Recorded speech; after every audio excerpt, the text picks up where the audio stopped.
പഞ്ചാബിൽ ഒരു സുവിശേഷകൻ, അദ്ദേഹത്തിൻ്റെ പേരാണ് പാസ്റ്റർ ബൈജേന്ദർ സിംഗ്.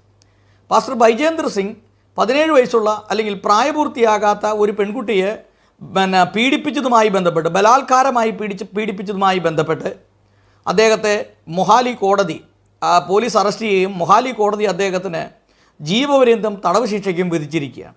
ബൈജേന്ദർ സിംഗിനെ കുറിച്ച് പറയുമ്പോൾ അദ്ദേഹം ഇന്ത്യ കണ്ടതിൽ വെച്ച് ഏറ്റവും ശക്തനായ ഒരു സുവിശേഷകനും 27 ലക്ഷം യൂട്യൂബിൽ 27 ലക്ഷം ഫോളോവേഴ്സുള്ള ഒരു വ്യക്തിയും അതുപോലെ ഇൻസ്റ്റഗ്രാമിലും മറ്റ് സോഷ്യൽ മീഡിയകളിലൊക്കെ നിറസാന്നിധ്യമായി നിൽക്കുന്ന ഒരു വ്യക്തിയായിരുന്നു.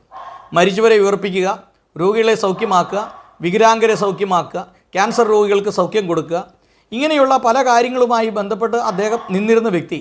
അദ്ദേഹത്തിൻ്റെ ചുറ്റുവട്ടത്തും രാഷ്ട്രീയ നേതാക്കന്മാർ, മതമേലധ്യക്ഷന്മാർ, അതുപോലെ ഗുസ്തി താരങ്ങൾ, സ്പോർട്സ് താരങ്ങൾ, ക്രിക്കറ്റ് താരങ്ങൾ, ഇവരൊക്കെയും ഒരു നിത്യ സന്ദർശകരായിരുന്നു അദ്ദേഹത്തിൻ്റെ ചർച്ചിലും അദ്ദേഹത്തിൻ്റെ ഭവനത്തിലും.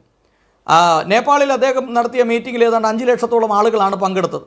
അത്രമാത്രം ജനപിന്തുണയും ജനസ്വാധീനവും പഞ്ചാബിൽ രാഷ്ട്രീയപരമായും മറ്റ് എല്ലാ മേഖലകളിലും സ്വാധീനമുള്ള ഇദ്ദേഹം താൻ എങ്ങനെയോ ഈ പ്രശ്നത്തിൽ കുരുങ്ങി. അതായത് ഒരു പെൺകുട്ടി ഇദ്ദേഹം ബലമായിട്ട് പീഡിപ്പിച്ചു. അപ്പോൾ ബലമല്ലാതെ പീഡിപ്പിച്ചവർ എത്ര പേര് കാണും എന്ന് നിങ്ങൾ സ്വയമായിട്ടൊന്ന് ചിന്തിക്കുക. അപ്പം ഇതുപോലുള്ള പ്രശസ്തന്മാരായ പാസ്റ്റർമാർക്ക് ഒരുപാട് സ്റ്റെപ്പിനികളുണ്ട് എന്നാണ് പൊതുവെ പറയപ്പെടുന്നത്.